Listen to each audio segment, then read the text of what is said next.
Okay guys, hello, this is your favorite YouTuber again, and today we're going to Gibraltar.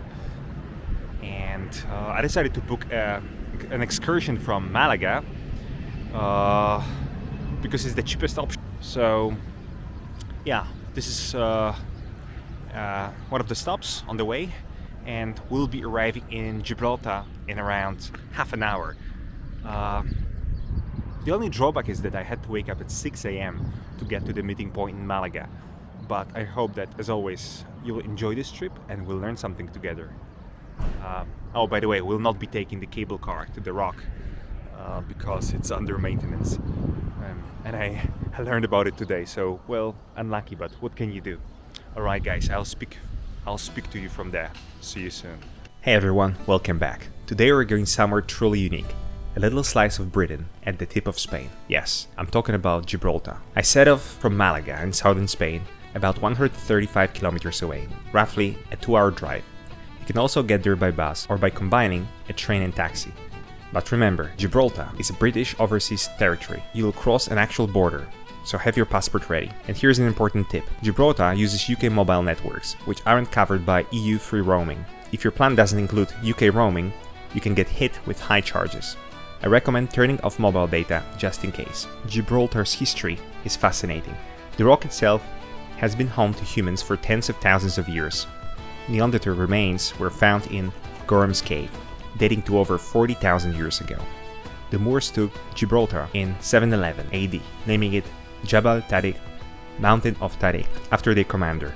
Spain reconquered it in 1462 during the reign of Henry IV of Castile. In 1704, during the War of the Spanish Succession, an Anglo-Dutch fleet captured Gibraltar from Spain. The Treaty of Utrecht in 1713 officially ceded it to Britain in perpetuity. It became a key British naval base, guarding the only entrance to the Mediterranean. From 1779 to 1783, during the Great Siege, Gibraltar survived the combined French and Spanish attack. That resilience shaped its identity. Today it remains British, though Spain continues to claim it, making it one of the most politically interesting spots in Europe. I started my day in Gibraltar with a proper English breakfast at King's Diner, located inside the King's Bastion leisure centre.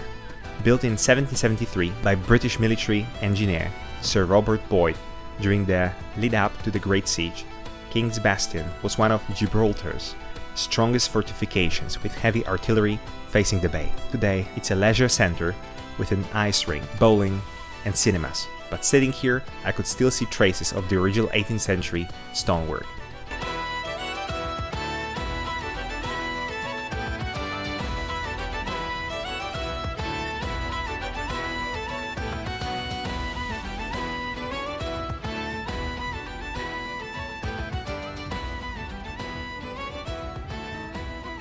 Next we head to the Cathedral of St. Mary the Crown, which sits on the site of Gibraltar's main mosque from the Moorish era. After Spain took the rock in 1462, the mosque was converted into a Christian church. The current structure was largely rebuilt in 1501 by the Spanish. When the British arrived in 1704, they kept it as a Catholic church, a rare example of religious continuity here.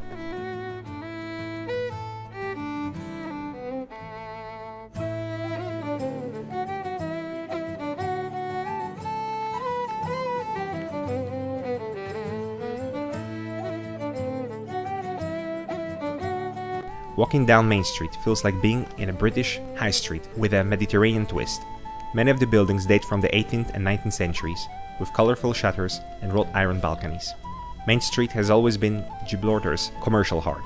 During the 19th century, it was packed with traders supplying the Royal Navy.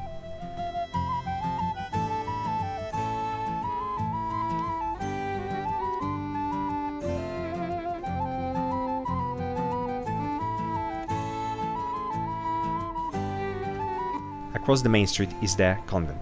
Built in 1531 as a Franciscan monastery, it became the official residence of Gibraltar's governors in 1728.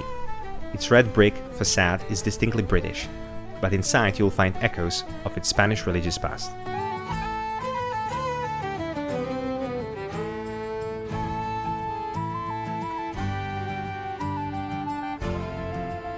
Nearby is St. Jago's Arch, the only surviving piece of the 16th century Spanish church dedicated to Santiago, St. James. The church was demolished in the 19th century, but the arch was preserved and now stands as a rare reminder of pre-British Gibraltar. Opened in 1798, Trafalgar Cemetery contains graves from the late 18th and early 19th centuries, including sailors who died from wounds sustained in the Battle of Trafalgar in 1805. It's small but steeped in naval history.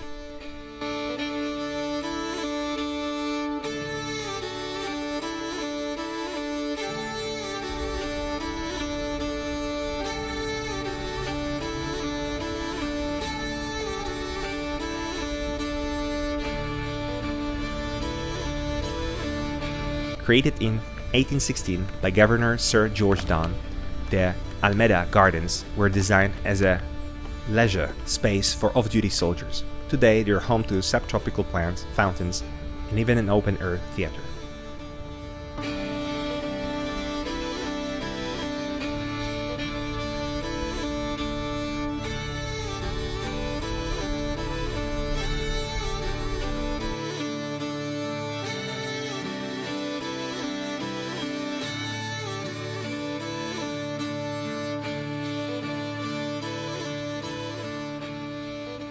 Pleasant seaside walk named for the Royal Engineers who developed much of Gibraltar's coastal defenses, great for sea views and a breather before the southern tip. At the very tip is the Europa Point Lighthouse, built by the British in 1841. It stands 49 meters above sea level and marks the point where the Atlantic meets the Mediterranean. On a clear day, Morocco is just 14 kilometers away. Just nearby is the General Władysław Sikorski Memorial, honoring the Polish Prime Minister and Commander-in-Chief during World War II. Sikorski led Polish government in exile after Germany and the Soviet Union invaded Poland in 1939. He was a key figure in maintaining Polish sovereignty and coordinating Polish forces with the Allies. Tragically, he died in July 1943 when his plane crashed shortly after takeoff from Gibraltar. The circumstances of the crash remain mysterious. Some suspect mechanical failure, others suggest sabotage. Because of this, his death has become one of World War II's enduring mysteries, and the memorial serves as a reminder of his leadership and the sacrifices of Poland during the war. After walking around all day and soaking in Gibraltar's incredible history and views, I wrap things up with a visit to the Angry Friar Pub on Main Street. It's a cozy traditional British pub right across from the Convent, with dark wood interiors and lively atmosphere. The name is a cheeky nod to the old Franciscan monks who used to live there. I grabbed a pint, sat inside, and watched Gibraltar's Main Street bustle as the sun started to set.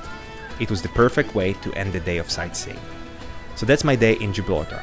Centuries of history packed into just a few square kilometers, from Moorish arches to British bastions, from botanical gardens to the windswept lighthouse at Europa Point. It's a place unlike anywhere else. Cost: get your guide tour from Málaga to Gibraltar, 25 euros. Breakfast at King's Diner, 10 euros. Pint at the Angry Friar, 5 euros. What can we learn? Exploring Gibraltar shows us how history layers on top of itself. Every street, every fortress, even a simple pub or diner tells a story of the people who lived, fought, and celebrated here over the centuries. It reminds us that travel isn't just about seeing sights, it's about connecting with the past, noticing the little details, and understanding the mix of cultures that shape a place. And before you go, a quick plug. Don't forget to check out my upcoming podcast, Italia Inside Out, available on Spotify, where you'll dive into Italy's hidden gems, fascinating history, and local stories from every corner of the country. See you in the next adventure. Don't forget to like and subscribe. Keep dreaming, keep exploring, and keep living your best life. Hasta luego.